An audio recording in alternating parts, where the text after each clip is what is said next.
Hello, I'm Corinna Harrod and this is the Monday Night Review. Hello and welcome to episode 126. I hope you're all well. Sorry for the radio silence last week. My beloved Audi died a death and I've been forced to replace it with a mum wagon of a Ford S-Max. But buying a new car, I don't know what it is. I am pretty happy shopping for most things, but I hate shopping for cars. I think it's partly because my husband doesn't know anything about cars. So it's something that I would like to outsource and absolutely cannot outsource. And it's a big investment. Anyway, thanks to everyone who's in the Patreon supporting me, because honestly, the coffers are dry. New car purchase in a January is not what's needed. Thank you very much. Today's episode, we're winging it to Midlands true crime. I feel like if California is the true crime capital of the US, arguably, I think, a lot of serial killers in California in the 70s. There's something about Yorkshire that is the equivalent for the UK. So that's where we're going to today. We're off to Birmingham and Yorkshire. Birmingham is not in Yorkshire, I do know that. You'll see what I mean when we get there. This is one of those cases where there are two victims and there's quite a lot of information about one victim and not a whole lot about another one. So I'm going to try and elaborate as best I can. I've got my co-host here today, Pod Dog Shorty, who is a new addition. He's 12. He's not a puppy, but he's here. So you won't hear him. He's silent, but just know there's a pod dog nearby. In the early 1990s, Britain stood at a critical juncture shaped by a landscape of political and social changes. Politically, the nation was navigating the post-Thatcher era as Margaret Thatcher stepped down as Prime Minister in 1990. John Major, her successor, faced challenges associated with economic recession, including high unemployment rates and the need for financial reforms. The Gulf War, with British forces participating, added a global dimension to the socio-political landscape, sparking debates on foreign policy and the nation's role in international affairs. The early 90s saw the emergence of Britpop, the musical movement that would later define the decade. Bands like Blur, Oasis and the Stone Roses began to shape the sound of British youth culture, marking the beginnings of a cultural renaissance that would leave a lasting impact on the nation's identity. Also, a lot of these bands were from Midlands, Manchester, that kind of further up north, I guess, which is worth noting. In 1991, Leeds, known for its industrial prowess, was grappling with the decline of traditional manufacturing industries. Home to a thriving music scene fueled by its vibrant nightlife and renowned venues, the city was emerging as a cultural hub. Born on the 1st of March 1973, 18-year-old Julie Dart lived with her mother Lynn in a rented property in Leeds. Described as bright, vivacious, attractive, a talented runner and hard worker, though maybe not academic, she had a boyfriend with whom she stayed a lot of the time, and Julie had got into debt. She wanted to join the army. She, I think, was in the process of doing that and needed to pass the medicals. And she also needed to pay off her debt before she joined. And she decided that sex work would be a good way to pay this off.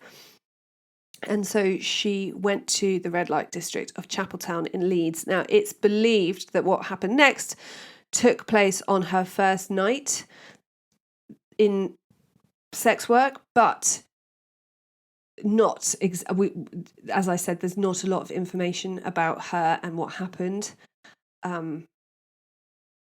so I'm not entirely sure. So she goes to Chapeltown in Leeds and disappears.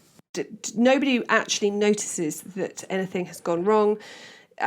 It's not until a letter is received by Julie's boyfriend that anyone knew that she was missing, because Lynn, Julie's mother, will have assumed that she was staying with her boyfriend. Her boyfriend will have assumed she was staying at home. And in 1991, you didn't have mobile phones and all of that. So it was only when this letter was received that they realised what was going on. And weirdly, there's Shorty.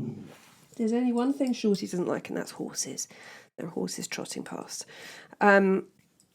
So Julie's boyfriend receives this letter. Now, weirdly, it's the police who are instructed to pay the ransom. They're instructed to pay £140,000 in a ransom. And this is kind of odd, because why ask the police to pay a random ransom? You are obviously targeting someone who is from a low-income background.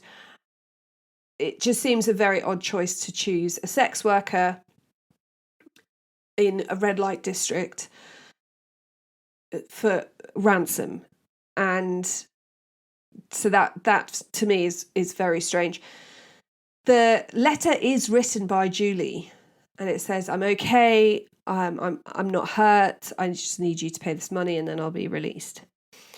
So the police are requested to pay this ransom. They are given instructions, and the instructions start. He basically does a chain of phone boxes, but he's requested that a female police officer is the person to do the drop, and he plays a series of recorded messages. When the police officer couldn't hear one of the recorded messages that would tell her where the next meeting point was, the trail went cold. She couldn't make sense of the message because it was recorded. She couldn't say, "Can you repeat that, please?" And 3 days later, in a field near Grantham in Lincolnshire, they find the body of Julie Dart.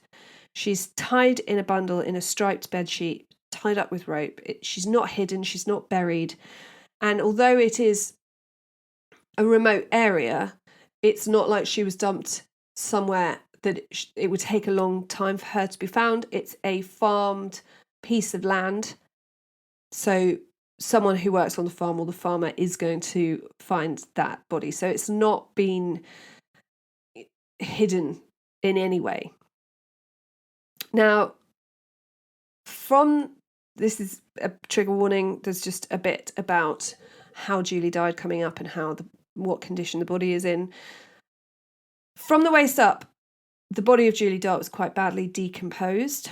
Physical ID was not an option, and she was identified by dental records. Now, because she went missing from Leeds and she's found near Grantham, it's not an obvious choice that it's her, although I'm assuming they were quite sure that it was her. She is naked and she has a ring of bruising around her ankles. Autopsies showed that she'd been killed before the failed ransom. So by the time, which frankly is a relief for that female police officer, I should imagine, because she must have felt so responsible. If you can't hear where you're supposed to go next, she must have just felt terrible. Whereas the autopsy shows she died pretty much as soon as she disappeared.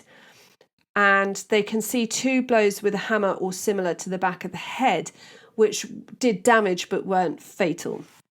The police scan the letters from the kidnapper and from Julie that she'd been made to write, to see if there's any clues, any idea, any information that can help them.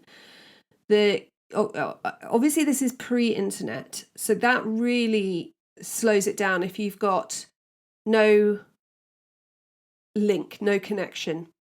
The kidnapper calls the police and says how she died. He says she was strangled, and the pathologist goes back and looks at the body. Remember that from the waist up there is quite advanced decomposition, and he can see that there are marks on the neck that he thought were post-mortem marks. She had been tied up in the sheet. And then he also saw that the hyoid bone had been broken, which is a classic evidence of strangulation. The hyoid bone is a small bone in your throat that you wouldn't normally No was there, but gets broken, I think most of the time in manual strangulation. Anyway, the caller claims quote, she never felt a thing. And the case goes cold. They have no evidence. They have these letters, but without anything to compare handwriting to or to go against. There's no reason that someone would ask for a ransom for someone they've already murdered, for someone who doesn't have money. It's all very strange, and the case kind of goes cold. 6 months later, 25-year-old estate agent Stephanie Slater arranges a viewing with a man called Bob Southall in an empty house in Birmingham. When she doesn't return to the office, her boss, Kevin Watts, grows concerned and eventually calls the police. Now, she's vanished into thin air, and Neshal's Green police station in the centre of Birmingham, John Plymmer, head of intelligence, hasn't dealt with a kidnapper before, but they're pretty on it with this disappearance of Stephanie Slater. And when they search the house, they go through the house, they see that there's blood on the back door frame, and this house looks quite well situated for some sort of attack. There is a side alleyway that backs onto this sort of open piece of land, so it would be very easy to take someone out the back, take them out of the back gate, and then exit via this. It's not wasteland. It looks like it's used by families and things, but it's sort of not a garden, and though it's overlooked, it's sort of you could just be seen walking with someone and nobody would bat an eyelash. So the police suspect foul play, and a body doesn't turn up, and they manage to intercept a letter to Shipways, which is the name of the estate agents, addressed to Kevin Watts, and it is a kidnap ransom note. The package includes a tape recording from Stephanie. You can listen to it if you wish. She says, "I'm fine." She's going to be released on Friday the 31st of January if the ransom is paid, and the ransom is £175,000. And the kidnapper wants Kevin Watts to pay. He says, "Don't involve the police." He's not to know that the police have obviously intercepted this letter already and are already involved. And really, there's not a lot, unless he's going to tap into police radios and things, that it's not like now where the police might announce woman missing or that kind of thing on social media, so they can keep a low profile. Now, this starts one of Britain's biggest ever surveillance operations to date, not to this date, to the date of 1991. And the kidnapper became Britain's most wanted man. The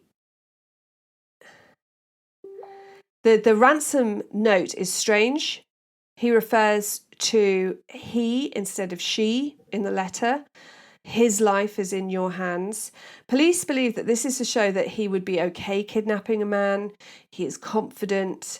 He wants them to feel that, he is tough. Even though the police are not supposed to be involved, they can already start profiling from this letter. So poor Kevin Watts, who is Stephanie Slater's boss, has to be involved. He can't opt out of this. He's the one that's supposed to be paying the ransom. He is the one that's supposed to be doing the ransom drop-off, and he is the one that has to speak to the kidnapper or wait for the kidnapper to call. And at 12:10, Shipways receive a call from the kidnapper.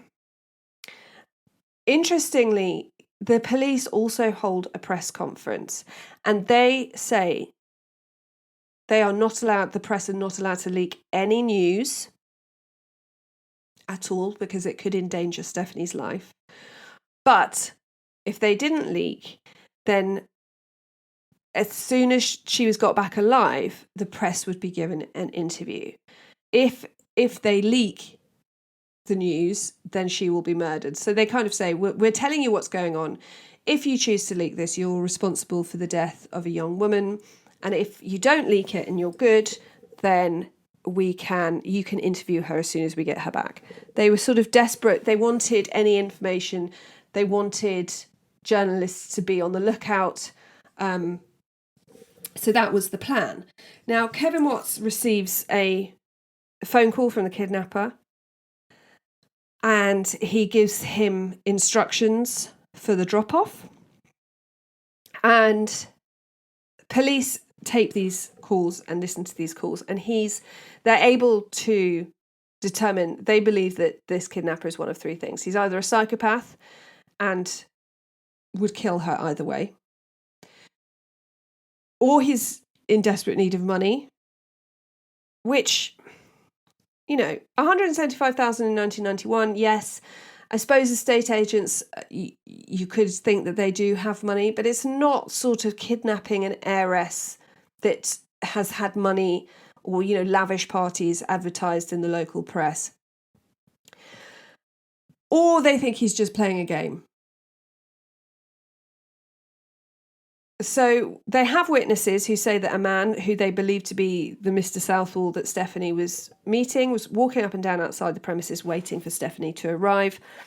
And the police need to send in forensics to check the house, but they also they don't know if the kidnapper is watching. So they dress up their forensics team as painter decorators and send them in. And this is where they find blood and hair at the scene. So they find blood on the back door. I don't know where they find the hair, but they're able to match the blood to the blood type of Stephanie and hair similar to Stephanie. And they are made aware that there are signs here of meticulous planning. There's this alleyway down the side. There's a gate at the end of the garden.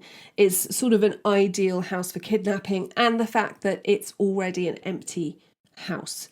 So you don't have to worry about anyone coming home and interrupting you or that kind of thing. Now, the ransom drop is set for 7 days' time.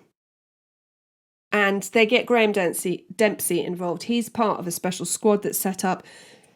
He's an expert in surveillance, and they need to follow this ransom drop-off, but obviously in no way alert the kidnapper that the police know anything or are involved. So this is huge.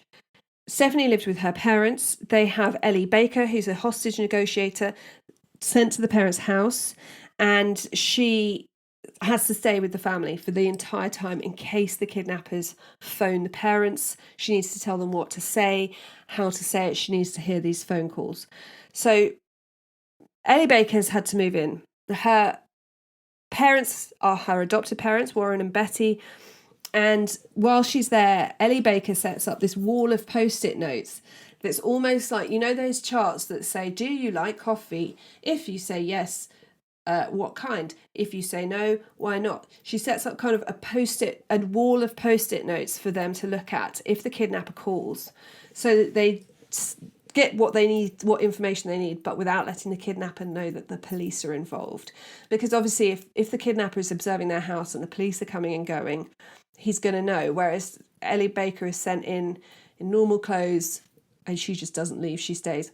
It's 7 days until the ransom drop, and the kidnapper stays in contact. He sends a tape message via the phone from Stephanie. She's been made to recount the football scores from the previous day, including her father's favourite team, to prove that she's still alive. And she says, quote, "I want you to know that I love you and not to worry too much." Now, the day before the drop-off, the kidnapper calls Kevin Watts, Stephanie's boss at Shipways, and he is giving him the final information about doing the ransom drop-off. And usually he's either disguised his voice or it's been a pre-recorded message. But this time he doesn't disguise his voice. And the police are recording all these phone calls, and they now have a recording of the kidnapper's real voice. And this would be huge in this investigation. So on the 29th of January, the kidnapper calls Kevin Watts, tells him to go to Glossop Station west of Manchester. So this is in Birmingham, this is taking place. So this is a long drive.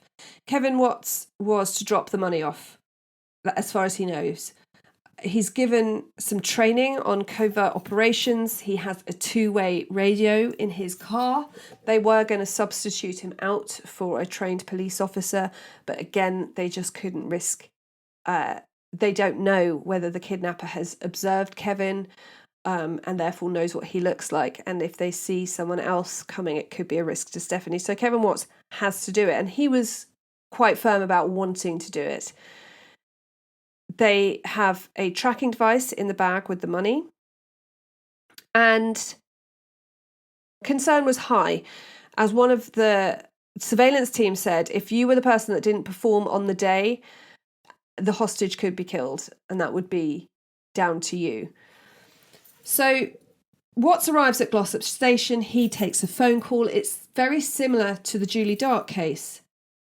And he's directed to another phone box 18 miles away across the Pennines in Oxbury. And this drive is not a great drive at the best of times. It's the middle of the night and the weather is not good.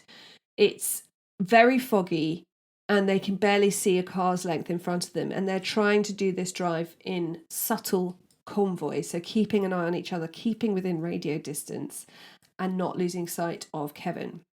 So behind the scenes, Birmingham police have been in contact with Leeds police to research the Julie Dart murder, which did start off as an alleged kidnapping. So they've been trying to get an idea of who Julie Dart's killer is. They know from his letters he's building himself up. He's trying to convince the police that he's this master criminal. But it's always been confusing to them as to why blackmail the police. It's a very odd choice of persons to blackmail. And they compare the letters received about Julie Dart with the letters received about Stephanie Slater. And it's very interesting how often true crime podcasts and TV programs will complain about lack of conversation between two different forces, but these guys really work together and they work out that the spelling mistakes, the tone of the letters are the same, the spelling mistakes are the same. The communication always arrives in brown sealed envelopes. It's written in similar pens. They have the same postmarks and the language of the letters is the same. And they are confident in now saying that the man that Kevin Watts is on his way to meet is the murderer of Julie. And this is a huge weight for them because they know that not only did this man kill Julie Dart, but he killed her way before before the ransom drop off.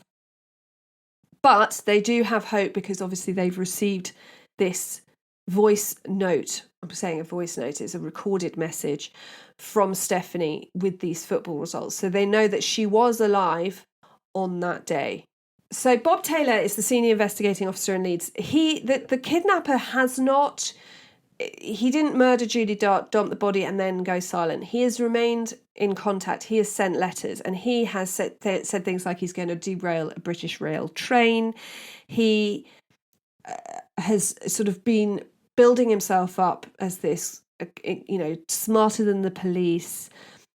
And yes, he has murdered someone, but he's, as far as they know, murdered one person. And he's got this sort of communication that you see a lot with serial killers who are taunting the police. But this had all stopped in October. And this was actually a great concern to Leeds police because they felt then it was only a matter of time before he struck again. And so they're very much involved in the build-up to the ransom drop-off for Stephanie Slater, and they're in contact all the time. Both police teams know that Kevin Watts is on his way to meet this murderer, and so he is driving out to the middle of nowhere, and suddenly in the middle of the road there's a sign that says Shipways, and it's pointing down a single road track. And this is extremely clever because it means that the surveillance cannot follow him. It would be too obvious if you saw two sets of traffic lights coming down this single track dirt road in between two fields in the middle of nowhere. And so the police surveillance team have to just stop and wait. He's now totally on his own, Kevin Watts, with £175,000.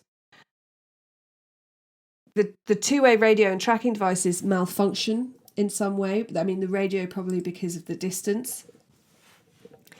And it's all in this completely enveloping fog. When Watts arrives, there's a sign in the middle of the road and he has to get out of the car. He sees that there's a tray on this wall that he has to put the money into, which he does, and then he has to get in the car and leave. There's a letter that tells him how to do this. So it says, put money in the tray, get in your car, leave. He then sees the money get pulled over the wall and realises that the wall is actually a bridge, a railway bridge. He drives back up the track, and then the police go down the track, and by the time they get there they find the tray at the bottom underneath the railway bridge empty, and there is no sign of anyone down there. There's no sign of a vehicle, there's nothing, there's no sign of how this person's got away. And they're horrified because now this man who they know has murdered before has got his 175,000. So if he had been keeping Stephanie alive, he now has no reason to. He's got the money. He doesn't need her anymore. Just before 1 a.m, the phone rings at the police station and they are told that Stephanie Slater has just walked through the front door at home. She'd been bundled out of a car nearby, blindfolded. Frustratingly, there had been no surveillance on Stephanie's home. The application for that had been rejected as unnecessary. And poor Ellie Baker's there. She realises, she says that Stephanie walks in.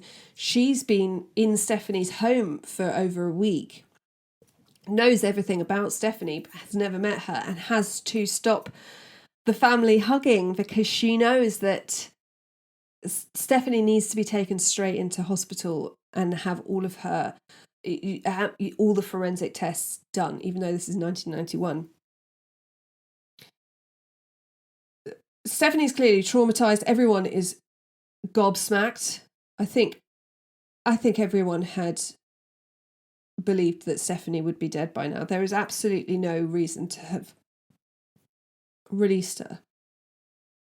But they do realise that the most wanted man in Britain is now free. He has struck twice. He has killed once. And this is not someone you want on the streets. However, a man who lived nearby saw Stephanie blindfolded get out of a car.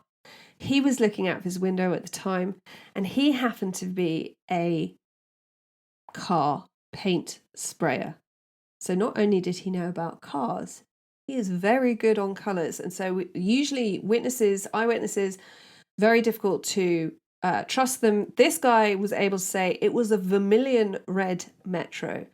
And if that guy tells you that that's what that car is, that's what that car is. And so he was able to go to the police. Stephanie is immediately put in front of the press, which is incredibly traumatic. She's been given medication to calm her down. She's probably been given a diazepam, let's say. And she hadn't been debriefed, but police were aware that this is what they had promised the press for keeping their mouths shut, which they had done. And whether they made that promise believing that she would be dead and they would never have to do it, or that is the price they pay for keeping the press quiet and everything. It is a traumatic experience. She's literally not even rested yet. She's been given this sedative and sent in front of the press. She's then taken to a private hospital suite in Birmingham, where she is completely checked over, monitored, looked after. And they do something called cognitive interviewing. Because she has been blindfolded the whole time, they have to talk her through what she knew with her other senses. And it turns out that she has this fantastic memory. She's been chained by her hands to a wall, naked, and lying on a mattress. He then placed her in what was basically a makeshift coffin. It seemed to be this wooden box. And she had to go in feet first, naked, and then the lid was kept closed with bricks. And he said, if you move, the bricks are going to fall in on you. She had to go to the loo in the bucket. She was cold. She was in pain. She was strung up by her arms all night so that she couldn't feel her arms. And live electrics were placed in there when he closed the lid so that she couldn't try and wriggle free. Years later, she would tell the police that he did rape her on the first night, but she didn't reveal it earlier because she knew it would upset her mother. She is just this reliable, knowledgeable, intelligent witness. She retains loads of information. She remembers a telephone ringing in the distance and handset being answered. And whenever her kidnapper left her, he'd leave the radio on. It was always Radio 2. And so she knew there was a radio in the room, tuned to Radio 2. There was a telephone. He had a northern accent. She's from Birmingham. He had a northern accent. There was a microwave, which she could hear the door opening and closing of in the distance. And above the blindfold, she could see that the roof was made up of wooden rafters and beams. And all of these are little clues that wouldn't mean anything separately, but build up this picture of where she's been held. And this is going to be vital in the days where you couldn't do exact DNA profiling. So, for example, they can say that this is her blood type, but they can't say this is her blood. So they need this to know what to look for. And she said she had been really compliant. She knew that the way to be safe was to do what she was told and to humanize herself to him and to make him laugh. And so she did this. And she remembers that he returned from the ransom drop with the money and said to her, "You're going home." She was still blindfolded, but she made mental notes of the drive back in the car so that the police were then able to identify the motorway she was driven along and the distance from her house and the furthest distance she could have come from. So they are able to triangulate where she could have been from, and she could also hear trains, so they knew that a railway train was near, a railway track was near. So all of this made it, rather than looking for a needle in a haystack, she could have been anywhere. Because she remembered all of this and took note, they were able to narrow it down. Tom Cook from West Yorkshire Police headed up the joint investigation, and this triggered the kidnapper to send more letters to the police. It's one saying, quote, "I, being the kidnapper of Stephanie Slater, am not the killer of Julie Dart.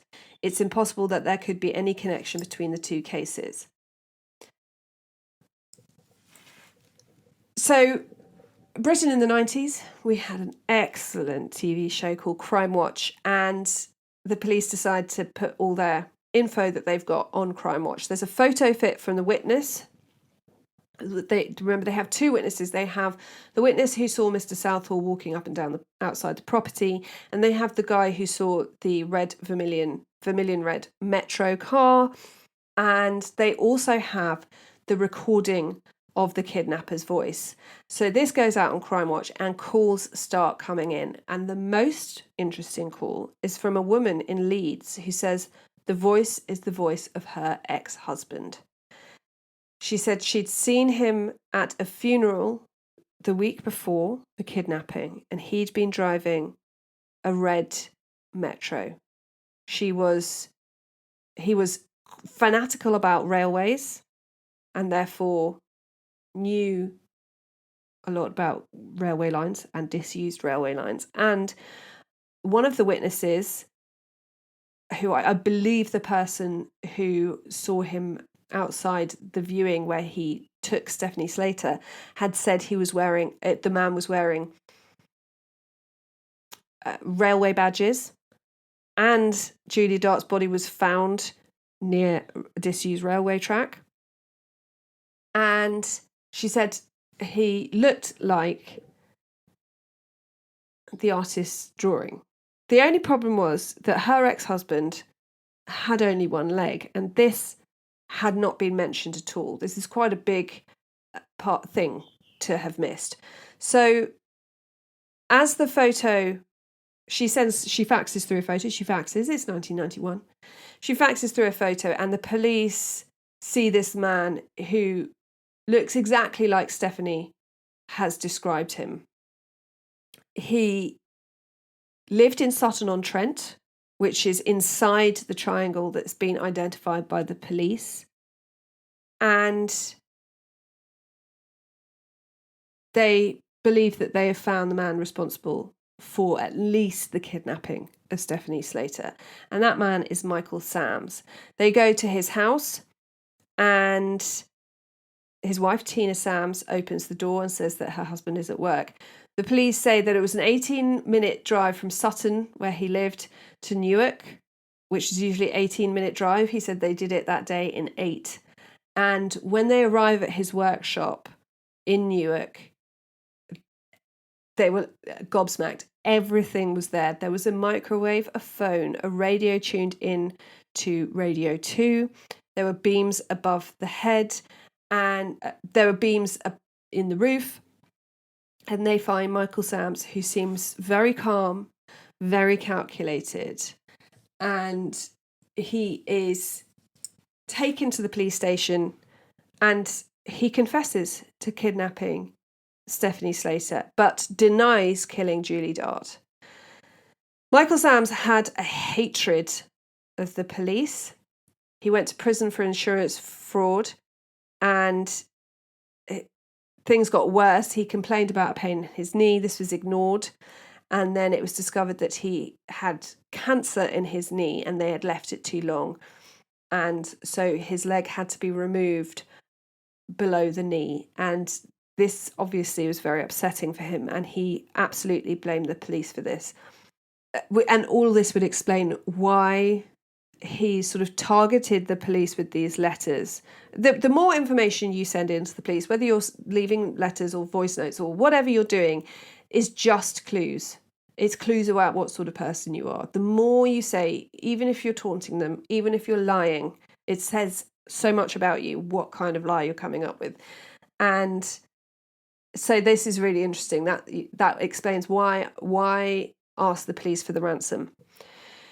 Whilst they're searching his workshop, they find a curtain hanging down. The bottom is soaked with blood, and it's a rare blood group. It's not Michael Sams or his wife's, but happens to be the same rare blood type as Julie Dart. West Midlands police are the first to interview him. They charge him with abduction, and then he's transferred to Leeds to discuss Julie Dart. They just sit back and let him talk. As they know from his letters and from the personality and the profile that they've done, he is someone who is going to talk, and he does. And he says, "Are we going to Millgate?" And on the envelopes sent by the kidnapper and the murderer, the envelope's been addressed to Millgate instead of Millgarth police station. So this already, it's that little thing, he may have thought he was being really clever. He's got the name wrong. And then when he starts talking about it, getting this name wrong in the same way, they know, that this is the same guy. West Yorkshire police are given 3 days to come up with a case against Sams. They managed to get him to do a sample of writing, and the expert confirms that he is the writer of the letters regarding the kidnap and then murder of Julie Dart. He implies at the time that he has an associate, but this is just a plan to divert the blame onto the unknown third party. He says, everything was the other man. It was the other man's plan. It was the other man who abducted them. Blah, blah, blah. They only find 20,000 of the ransom money on him. And they know that if they can find the rest of the ransom money, this would... He says it, the other guy, he just gave me 20 grand. I just held her. I didn't do anything. And they need to find the rest of the ransom money to rule out this random other guy. They search Sam's house and they can't find anything. And while he's chatting, they get him chatting. They get him chatting about railways, which is obviously a passion of his, and different railway lines.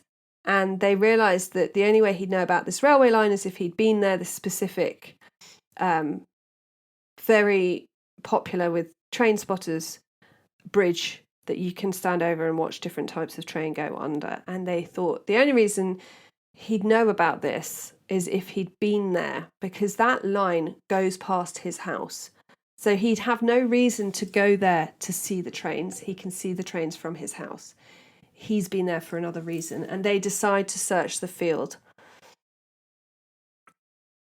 They use new technology for them, ground probing radar, and they go all through this field, and then they eventually find a sea tray full of money. But it's not all the money, but they find some money, and they keep going, and just when they're about to give up, they find an ice cream container containing the rest of the ransom money. So this means that there's none of the money missing. They've got he says that the other guy has got this money. They've proved that that's a lie and there is no other guy. And Michael Sams is taken to Nottingham Crown Court, where he is charged with kidnapping of Stephanie Slater and the murder of Julie Dart. The jury return a verdict of guilty, and he is given 4 life sentences. And throughout this, he maintains that he is innocent of the murder of Julie Dart. The day after his conviction, he calls for the lead investigator in the case, and he admits to killing Julie Dart. He said he took her off the street in Chapeltown, drove her to his workshop in Newark. During this taped confession from Full Sutton Prison in East Yorkshire, Sam says, quote, "When I went out to kidnap Julie Dart, there was only one intention, and that was to kill her. There was no intention whatsoever to keep her alive." He said she got into his car, telling him that it was her first night as a sex worker. And as she bent down to take off her shoes, he put a noose around her neck, which he then used to get her to do what he wanted, telling the police, quote, "She was frightened of me. She was terrified. She's the first person in my life that's ever been frightened of me." He took her back to his workshop in Newark, sexually assaulted her, hit her on the head with a hammer, and strangled her. Why he let Stephanie Slater live, we can only assume is because from the get-go she was compliant and did what he asked and made him laugh and made herself a person to him, talked to him about her parents and how she was adopted, and whether Julie fought and made his life difficult, we don't know. But for whatever reason, Stephanie Slater knew that she was incredibly lucky to get away with her life. And she was. In 1995, Michael Sams attacked a probation officer, Julia Flack, with a 12-inch metal rod. He's an absolute nightmare of a man. He has the prison service for losing his false leg. I think he's sued them for not lowering his category. So in the UK, you're in a category depending on how much of a risk you are. And he says that he's no longer a risk, even though he did attack a probation officer with a metal rod. So he's constantly being a nightmare. Stephanie Slater was understandably really damaged by this experience. She couldn't sleep. She always had nightmares. Ellie Baker, who was the negotiator for the police, said it was the worst ordeal she'd ever had to witness. I think all the police were horrified. It turned out that Stephanie had basically been kept in a bin in a wooden coffin, in a bin, in a wheelie bin for a week. Just awful. Stephanie couldn't go back to being an estate agent, understandably. She became an advisor to police forces, training officers on how to deal with victims of crime and helping those victims in the aftermath. She later moved to the Isle of Wight, where she had enjoyed holidays as a child, and opened a gift shop. And she tragically died of cancer at the age of 50 in 2017. And that is the story of Julie Dart and Stephanie Slater, and the arsehole that is Michael Sams. I hope you enjoyed this episode. Really, I mean, all murderers are vile, but this guy just doesn't have a day off being a dick. And it's so rare. I don't know if you can hear a little snoring from Shorty, the pod dog. It's so rare, I think, to find a case where he almost de-escalates. He was never going to want the ransom. I mean, he wanted the money from the police as payback, but Julie was never going to live, whereas Stephanie survived, which also must have made her feel terrible. Why did she survive and Julie didn't? I'd love to know what you think about this episode. If you'd heard of it, you can come and check out the Patreon for mini-sodes every week and extra content. And thank you so much for listening. Tell your friends, click the links below. There's Bookshop, there's Buy Me a Coffee. There's lots of things that you can do to support the podcast. I'm just a one-woman band. So all your support, your emails, messages really mean a lot. There'll be photos to go along with this on our social media at The Monday Night Review. You can email me, themondaynightrevue@gmail.com. And until next time, be kind, stay safe, and always check the back seats before you drive.